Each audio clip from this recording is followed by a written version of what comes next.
The Punjab pulse के मंच से राजेंद्र बंसल की तरफ से सभी दर्शकों को नमस्कार, सत श्री अकाल। मित्रों, जैसा कि हम जानते हैं पंजाब में चुनाव का मौसम है। सभी दल अपनी जीत के दावे कर रहे हैं, जी जान से जुटे हुए हैं। वहीं बहुत से बुद्धिजीवी, विश्लेषक, विवेचक इन चुनावों पर अपनी अपनी राय और जनता को भी जगाने की कोशिश कर रहे हैं हमें क्या करना चाहिए। तो आज इस विषय पर मेरे साथ बात करने के लिए हैं कवि, गीतकार, लेखक और सटीक विवेचना करने वाले, अपील दलील में माहिर Sumit Dahiya ji advocate. Sumit Dahiya ji, the Punjab pulse के मंच से आपका बहुत बहुत स्वागत है, हार्दिक अभिनंदन। बहुत शुक्रिया बंसल जी। मैं आपके पंजाब पल्स के सभी दर्शकों को नमस्कार करता हूं और बहुत धन्यवाद आपका मुझे बुलाने के लिए। दहिया जी, मैं सीधे पंजाब के चुनावी मोड़ पे आता हूं। आपने बहुत नजदीक से देखा होगा, इस समय यहां तिकोनी टक्कर, चार कोनी टक्कर है, तिकोनी भी नहीं। अकाली दल, श्रोमणी अकाली दल बादल है जो भाजपा का कभी पहले अलायंस था, आम आदमी पार्टी है, कांग्रेस है और भारतीय जनता पार्टी का गठबंधन है जिसके साथ अमरिंदर सिंह का जो पंजाब लोक पार्टी और ढींडसा जी का श्रोमणी अकाली दल संयुक्त है। तो सबसे पहले मैं बात करूंगा आपसे, आपका शोर तो बहुत है, वो केजरीवाल का बवाल है या वाकई कोई बात है? आप आम आदमी पार्टी को पंजाब में किस स्थिति में देखते हैं? देखिए बंसल जी, मैं शुरू से ही मतलब इस बात को मैंने केंद्रित करके अपनी बात कही है कि ये एक टूरिज्म पॉलिटिक्स करने वाली पार्टी है जी। इसमें संयोजक और मुख्यमंत्री और सभी महत्वपूर्ण पद संगठन के स्तर पे भी और सरकार के स्तर पे भी एक ही व्यक्ति के पास हैं जी। वो दिल्ली से यहाँ टूरिज्म पॉलिटिक्स करने आते हैं। ये कहते हैं कि हम दिल्ली मॉडल लागू करेंगे। अब दिल्ली मॉडल के बारे में पंजाब में कहते घूम रहे हैं, तो दिल्ली मॉडल है क्या? आप ये देखिए, पहले जितनी भी सड़कें हैं वो दूसरी सरकारों के कार्यकाल में बनी हैं। दिल्ली पुलिस है वो केंद्र सरकार के अंडर है। दिल्ली में मेट्रो बनाने वाली केंद्र सरकार का बजट है, केंद्र सरकार ने धन खर्च किया है। रेलवे हुए, हाईवेज हुए, एयरवेज हुए या मतलब एम्स जैसे जो बड़े हॉस्पिटल हैं वो सब केंद्र सरकार द्वारा संचालित हैं जी। जिसका ये कहते हैं कि हमने दिल्ली मॉडल तैयार किया। दिल्ली मॉडल ये एक पूरी तरीके से स्टेट भी नहीं है दिल्ली जी। केंद्र सरकार की सहमति से इनको अपना कार्य करना भी पड़ता है और आगे बढ़ाना भी पड़ता है। तो ये दिल्ली मॉडल खाली मोहल्ला क्लिनिक को दिल्ली मॉडल मानते हैं। मोहल्ला क्लिनिक को में तो ऑपरेशन भी नहीं होते, वहां पे तो सिर्फ दवाई गोली की बात होती है, वो भी पूरी तरीके से अब बंद पड़े हुए हैं। अगर शिक्षा पे आप बात करें, जिसका ये बहुत पिछले दिनों बहुत सारा इन्होंने शिक्षा पे वो किया, तो क्या ये नवोदय विद्यालय, केंद्रीय विद्यालय या सैनिक स्कूलों से बेहतर शिक्षा देते हैं? नहीं देते, वो केंद्र सरकार चलाती है जी। तो मैं ये कह रहा हूं कि दिल्ली मॉडल कोई मॉडल नहीं है, ये बिल्कुल एक फेलियर है। इन्होंने अपने स्तर पे क्या बनाया है? इन्होंने 250 से 850 ठेके कर दिए जी। दारू के ठेके जो सरकारी पहले दिल्ली में 255 के करीब थे, अब वो 850 से ऊपर है। इन्होंने अपने स्तर पे ये किया है, इन्होंने ऐसे काम किए हैं। तो दिल्ली मॉडल एक जो बात फैलाई जा रही है, बताई जा रही है, ऐसा कुछ नहीं है। और पार्टी में और इनके संगठन में जिस किस्म से भी मतलब, चाहे आप फुल्का जी जैसे सीनियर लीडर लें, गांधी जी जैसे पटियाला से जो सांसद थे सीनियर लीडर लें, जिस तरीके से बेइज्जत करके उनको संगठन से निकाला गया, तो ये कोई मतलब ऐसी कोई स्टेज नहीं है, ना कोई बहुत बड़ी कोई हवा है, ना कोई ऐसा कोई मॉडल है जिसकी ये बात करते हैं। टूरिज्म पॉलिटिक्स के तहत ये आते हैं। और एक बात मैं इंपॉर्टेंट आपको बता दूं कि जो चीज ये नजरअंदाज इन चुनावों में सबसे ज्यादा हो रही है सभी पार्टियों के द्वारा, वो है कि ये पांचों के पांचों स्टेट जिनमें चुनाव है, इनमें से 4 बॉर्डर स्टेट हैं जी। पंजाब में 600 किलोमीटर के लगभग पाकिस्तान का बॉर्डर लगता है जी। उत्तराखंड में नेपाल और चीन का बॉर्डर लगता है। ऐसे ही आप देखें कि मणिपुर में म्यांमार और बांग्लादेश बॉर्डर लगता है जी। ऐसे ही आपको उत्तर प्रदेश में नेपाल बॉर्डर लगता है जी। तो क्या कोई विजनलेस जोकर या कोई कॉमेडियन संभालेगा पाकिस्तान का बॉर्डर, 600 किलोमीटर का बॉर्डर? ये केवल भारतीय जनता पार्टी और पंजाब लोक कांग्रेस की मिलीजुली सरकार और कोई अनुभवी लीडर इसको, क्योंकि ये बड़ा सेंसिटिव मुद्दा है, वहां से नशा भी आता है, वहां से तस्करी भी होती है, वहां से ड्रोन के माध्यम से हथियार भी आते हैं, वहां से मतलब जाली करेंसी भी इस देश में आती है, वहां से बहुत कुछ ऐसा आता है। तो बॉर्डर स्टेट कोई कॉमेडियन संभालेगा इनका, जो इनका मुख्यमंत्री चेहरा है? तो ये बिल्कुल फेल है, ये बिल्कुल विजनलेस लोग हैं, ये टूरिज्म पॉलिटिक्स करते हैं। और ये मतलब जिनको अपना दिल्ली मॉडल कहते हैं, उसमें से 60 से 70% साधन संसाधन तो उन्होंने बनाए हैं जो केंद्र सरकार के अंडर आते हैं जी। ये है बात। तो दया जी, जैसा कि हम देख रहे हैं, भारतीय जनता पार्टी और एनडीए के बिना सभी दल पंजाब में बिजली फ्री, पानी फ्री और इसके अलावा मैं हर एक को इसको इतने पैसे दूंगा, इसको इतने पैसे दूंगा, सभी ये कर रहे हैं। किसी के पास वो विजन नहीं है कि लोग काम कैसे लगें, लोग अपने पांव पे खड़े कैसे हों। आप इस तरह की राजनीति को कैसे देखते हैं? क्या ये देश के लिए सही है? इसमें क्या सुधार होना चाहिए? या ये रहेगा बिजली फ्री, पानी फ्री, हो गया खजाना खाली तो फिर चलाना फ्री, ये रहेगा? या इसका कुछ बेनिफिट इसका है भी, लोगों को वाकई इस दायरे में बांधना चाहिए, हमें इस लाइन पे चलाना चाहिए, इस ट्रैक पे चलाना चाहिए? देखिए बंसल जी, सबसे पहले एक बात बताऊं मैं, सुप्रीम कोर्ट ने कुछ दिन पहले इस मुद्दे पर अपनी चिंता जाहिर की है। सुप्रीम कोर्ट का यह कहना था कि निसंदेह ये बात लोगों को गुमराह भी करती है और लोगों को कहीं ना कहीं इन्फ्लुएंस भी करती है जी। तो ये किस्म की बंदरबाट है। आप कहते हैं कि आप 2,000 रुपए देंगे पंजाब की हर महिला को, एक पार्टी कहती है हम 5,000 रुपए देंगे, एक पार्टी तो ये कहती है कि हम 15,000 रुपए जो 10वीं पास करेगी छात्रा उसको देंगे, 20,000 रुपए जो 12वीं करेगी उसको देंगे। तो ये किस्म की बंदरबाट है। पंजाब ऑलरेडी 3 लाख करोड़ के कर्ज में डूबा हुआ है जी। तो ये बंदरबाट और ये जो बिजली पानी फ्री पैसे देने वाली राजनीति है, ये खाली एक पॉलिटिकल इन्फ्लुएंस है। मैं कह रहा हूं चुनाव सुधार की दिशा में अगर आगे बढ़ते हैं तो जिस तरीके से आदर्श आचार संहिता लगती है, बिल्कुल उसी तरीके से जो घोषणा पत्र है उसको शपथ पत्र के रूप में कंसीडर किया जाना चाहिए। जो घोषणा पत्र है उसको, या मैनिफेस्टो कह लो या संकल्प पत्र कह लो किसी भी पार्टी का, उसको as a legal document, as a शपथ पत्र के रूप में कंसीडर करें। और अगर वो पार्टी उस शपथ पत्र पे खरी नहीं उतरती है तो उसको चुनाव सुधार के अंदर लाके उस पे कार्रवाई की जानी चाहिए।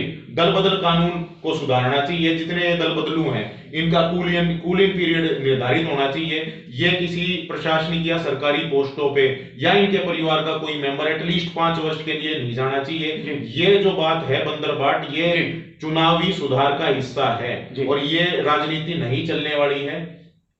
ठीक है, आप मुद्दों पे केंद्रित होकर राजनीति करते हैं। अगर कोई पार्टी मुद्दों पे केंद्रित होकर राजनीति करती है, अच्छे भाव से, अच्छे मन से, नेक नियत से काम करती है, वो समझ में आता है। इस किस्म की बंदरबाट नहीं चलने वाली पंजाब में जी।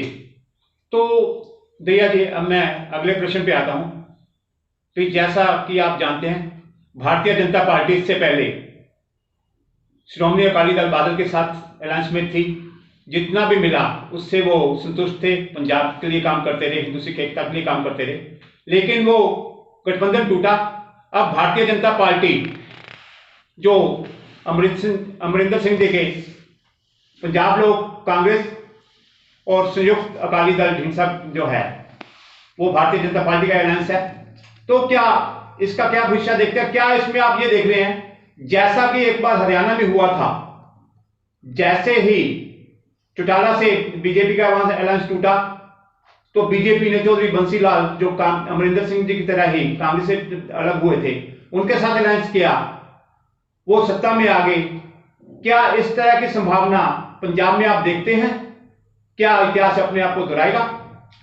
देखिए बंसल जी, मैं अगर साधारण शब्दों में या सिंपल वे में बात कहूं कि लोग आज भारतीय जनता पार्टी या एनडीए गठबंधन जो पंजाब में तीनों पार्टियों का उसकी तरफ क्यों जाए, उनको वोट क्यों दें, अगर मैं सरल शब्दों में बात बताऊं तो उसके मैं कुछ कारण पाता हूं। उसके कारण ये हैं कि देश के प्रधानमंत्री ने वर्षों से लंबित मांग करतारपुर कॉरिडोर खोला जो सिखों की आस्था का मुख्य केंद्र रहा है।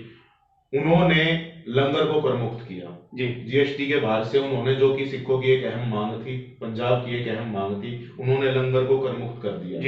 उन्होंने पंजाब में मतलब अफगानिस्तान में जिस किस्म का माहौल था, तब भी गुरु साहब के 2 पवित्र स्वरूप काबुल से वो लेकर आए हैं जी, जो कि ऐतिहासिक गुरुद्वारे थे, वहां पे 2 स्वरूप वो लेके आए हैं। इसके अलावा अगर आप पंजाब में देखेंगे तो आतंकवाद के टाइम में एक ब्लैक सूची बनी थी, ब्लैक लिस्ट, जिसको काली सूची कहते थे। सिखों की बरसों से लंबित मांग थी कि उस काली सूची से सिखों के नाम हटा दिए जाएं, वो भी भारतीय जनता पार्टी की सरकार ने किया है। तो भारतीय जनता पार्टी की सरकार ने ही प्रकाशोत्सव के दिन उसी मौके पर जो ये आंदोलन था, ये इनकी मांग मानते हुए इस आंदोलन को खत्म कराया, इनकी मांग मानी गई। भारतीय जनता पार्टी और भारत के प्रधानमंत्री ये शब्द कहते हैं कि वो कहते हैं कि हमारे से ही कोई कमी रह गई होगी, हमारे से ही कोई गलती हुई होगी। मैं तो नहीं समझता कि भारत के इतिहास में ऐसा शब्द किसी ने कहा होगा। हाँ, ये जरूर कहा था जब सिखों पर अत्याचार हुए थे, सिखों का कत्लेआम हुआ था, जब ये शब्द जरूर कहे गए थे कि जब कोई बड़ा पेड़ गिरता है तो धरती थोड़ी हिलती है। सिखों के कत्लेआम के ऊपर ये शब्द जरूर कहे थे प्रधानमंत्री ने, मैं नाम आप जानते हैं, राजीव गांधी जी ने। तो इतने बड़े कत्लेआम पे कोई खेद प्रकट नहीं किया गया, ना पार्टी के स्तर पे किया गया। जिन लोगों ने कत्लेआम किए थे उनको बाद में पार्टी पदाधिकारी भी बनाया गया और सरकारों में भी बड़ी बड़ी पोस्टें दी गई, उन लोगों को टिकटें भी दी गई। जो प्रधानमंत्री जी का विजन है, जितनी मैंने ये बातें बताई हैं, ये सारी चीजें इस बात पर हैं कि उनके सिखों के साथ सेंटीमेंट्स जुड़े हुए हैं। ये सारी बातें इस बात की तरफ इशारा करती हैं। उन्होंने मतलब वीर बालक दिवस घोषित किया, साहिबजादों के वीर बाल दिवस। तो ये क्या है? ये सारी बातें किस चीज की तरफ इशारा है? कि उनके सिखों के साथ सेंटीमेंट्स जुड़े हुए हैं। और पंजाब में ये पहली बार हो रहा है कि बीजेपी इतनी बड़ी स्तर पे, नहीं तो 23, 24, 25 मैक्सिमम सीटों पर पार्टी लड़ती थी, अब की बार 60 से ज्यादा सीटों पे लड़ रही है और पंजाब के लोगों के एक्सपोजर में आ रही है।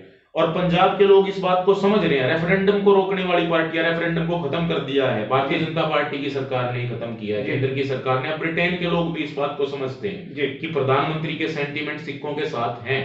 तो उन्होंने जितनी भी मांगे जो पता नहीं कितने वर्षों से, दशकों से मैं कहूंगा लंबित थी सिखों की, उन पर उन्होंने काम किया, उन चीजों को माना, उन चीजों को खत्म किया और जो अच्छे काम वो कर सकते थे तो वो सारे उन्होंने किए हैं। भावनात्मक स्तर पर प्रधानमंत्री जी का सिखों से जुड़ाव है।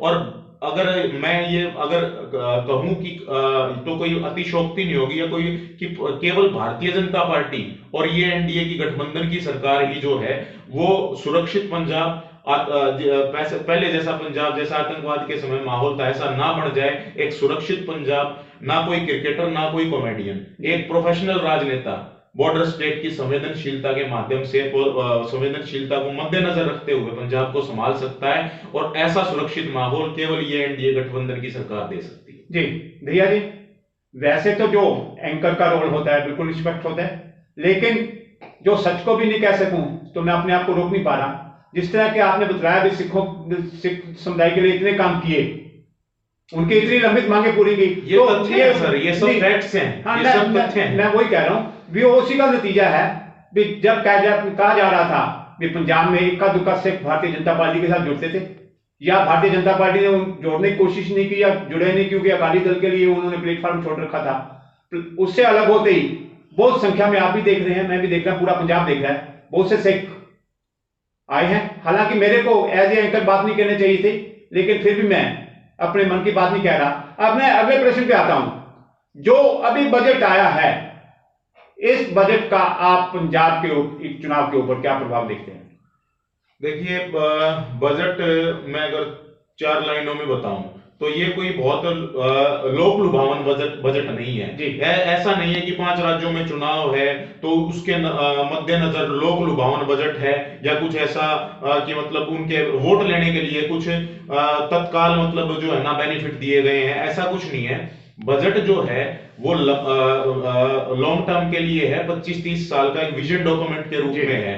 हाँ, ये जरूर है कि क्योंकि पंजाब में बहुत कर्ज है, 3 लाख करोड़ का कर्ज है, तो एक अच्छी चीज कि भारत सरकार जो है राज्यों को 1 लाख करोड़ रुपए का ब्याज मुक्त ऋण देगी। इस बात का पंजाब को सबसे ज्यादा लाभ होने वाला है। बाकी 2.37 लाख करोड़ के करीब एमएसपी पर किसानों की खरीद की गई है, जिसमें निश्चित तौर पर नॉर्थ इंडिया या पंजाब से भी किसान होंगे, या मतलब और भी बहुत सारे बेनिफिट्स हैं जो डायरेक्ट इनडायरेक्ट तौर पर दिए जाएंगे। तो निश्चित तौर पर इसका लाभ पंजाब को होगा जी। लेकिन और मैं ये भी इसके साथ आपको बता दूं कि अगर कोई और पार्टी होती है, ऐसा होता तो लोक लुभावन बजट या तत्काल प्रभाव, तत्काल बेनिफिट्स के आधार पे वोट लेती या उन राज्यों को केंद्रित कुछ बजट में प्रावधान करती। लेकिन भारतीय जनता पार्टी और भारतीय जनता पार्टी की केंद्र की सरकार ने लंबे विजन को ध्यान में रखते हुए 25-30 साल का एक विजन डॉक्यूमेंट, एक भविष्य का भारत का खाका खींचा है जी। तो दया जी, आपने बहुत अच्छे से सारी बातें बताई। फिर भी मैं मानता हूं कि प्रत्येक व्यक्ति किसी ना किसी दल की तरफ झुकाव होता है, लेकिन विश्लेषक के तौर पर जब आदमी बैठता है तो वो बिल्कुल सही बात करने की कोशिश करता है। तो मैं आपसे जानना चाहूंगा, पंजाब के चुनाव परिणाम किस तरफ जाएंगे? आपका क्या आकलन है इसके विषय में? देखिए, मैं भी आपको मतलब थोड़ा सा न्यूट्रल होके इस बारे में बताऊंगा। मुझे क्योंकि पिछले हम देखते हैं कि जितने भी ओपिनियन पोल वगैरह हैं ये सब ध्वस्त हो जाते हैं और ये काफी हद तक सच भी नहीं होते। तो एक्चुअल तो कंडीशन आपको रिजल्ट के दिन ही पता चलेगी कि किस तरफ वो बात होती है। लेकिन मैं ये निश्चित तौर पे आपको बता दूं कि जिस तरह से पश्चिम बंगाल में जी भारतीय जनता पार्टी ने बढ़त बनाई, बहुत बड़े मैक्सिमम मार्जिन से उनका वोट परसेंटेज बढ़ा है, ये मैं आपको निश्चित तौर पे कह सकता हूं कि तीनों पार्टियां बहुत अच्छा प्रदर्शन कर रही हैं, चुनाव सही दिशा में जा रहा है, अच्छे मुद्दों पे जा रहा है। जो कनेक्शन है सिखों का और प्रधानमंत्री का या भारतीय जनता पार्टी के साथ, वो कनेक्शन सेंटिमेंट्स के आधार पे भावनात्मक है और उसका पूरा पूरा लाभ इलेक्शंस में आपको देखने को मिलेगा और चुनाव में देखने को मिलेगा। और निश्चित तौर पर वोट परसेंटेज को अगर आधार बढ़ाया जाए तो वो भारतीय जनता पार्टी का वोट परसेंटेज काफी हद तक बढ़ के आएगा। जी दया जी, आपने सारी बातें विस्तारपूर्वक कही। मैं बात तो करना चाहता था जो पंजाब में भ्रष्टाचार, रेता, जो ईडी की ने इतने पैसे पकड़े किसी बड़े नेता के रिश्तेदार से जी, तो बहुत सी बातें थी। श्रोमणी अकाली दल के भविष्य के बारे में बात करना चाहता था कि उसने क्या गलत किया, क्या सही किया, लेकिन समय की मजबूरी है तो इसलिए मैं उस विषय पे नहीं जाऊंगा। आप आए, बहुत बहुत धन्यवाद। दर्शकों, हम फिर मिलेंगे किसी दिन। जो बाकी मेरे दो मुद्दे रहते हैं इन्हीं के साथ, सुमित दहिया जी के साथ, और उसके आगे भी किसी ना किसी नई प्रतिभा के साथ जो कि हमें पंजाब के बारे में जानकारी दे। बहुत बहुत धन्यवाद, शुक्रिया। बहुत धन्यवाद जी। बहुत